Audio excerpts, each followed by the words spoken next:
First of all, she'd be the heir to Casterly Rock, not Jaime.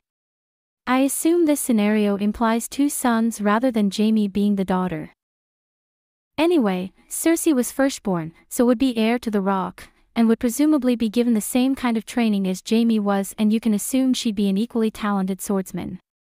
Tywin has no daughter to marry to Raygar, and with no other close female relatives, his sister already married to a Fray, and his only legitimate niece not being born for another 25 years, he doesn't chase the king for marriages.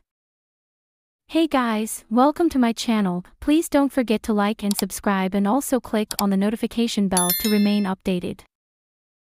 As a result, he never has a daughter to bring to court. Said daughter never influences her brother Jaime to join the Kingsguard, so Tywin doesn't resign in protest to his heir being named to the White Cloaks. Jaime, as the second-born son, may still be added to the Kingsguard as Aerys continues into madness, but Tywin would have two capable heirs, so this probably wouldn't prompt his resignation.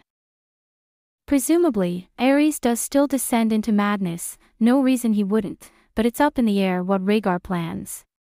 Tywin joins the Stab Alliance by marrying his heir male Cersei to Lysa Arryn, as would have happened in canon had it not been for Jaime's addition to the Kingsguard. This alliance is in place to check Aerys. Rhaegar would be married to Alia, and still presumably run off with Lyanna to spark civil war. This is where the big change might happen. If Tywin hasn't resigned, it's likely he's still at King's Landing when Aerys tries to execute Rickard and Brandon Stark. Tywin either puts a stop to this, or gets executed, probably the former. The Mad King remains king. Tywin remains his hand. Eventually Aerys dies, hopefully quickly, and Rhaegar is peacefully brought to the table to soothe Robert's wounded pride. This would hopefully be done before Lyanna can get pregnant, so she can still be unhappily married to Robert.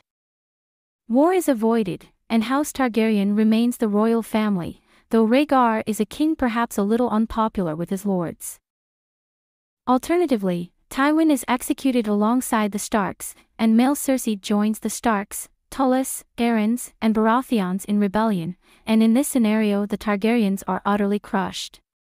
Still peace with Robert as king, but no War of Five Kings, as Robert's alternative queen presumably doesn't have incest babies and just has Robert's. Well, her life would have been quite different.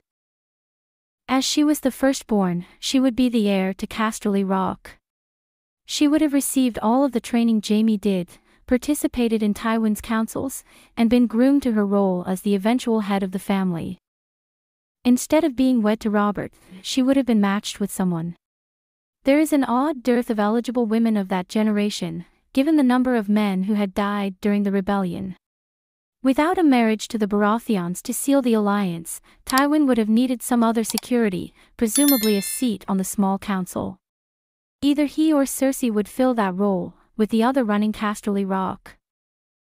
And, of course, with no incest, I'm making the assumption that both Cersei and Jaime remain heterosexual, and no incest babies, the entire underpinnings of the War of the Five Kings is undone. Varys and Littlefinger would have to find new ways to start trouble. Thanks for watching. Please don't forget to like this video and drop comments. And most importantly, don't forget to subscribe and hit the notification bell so you don't miss anything.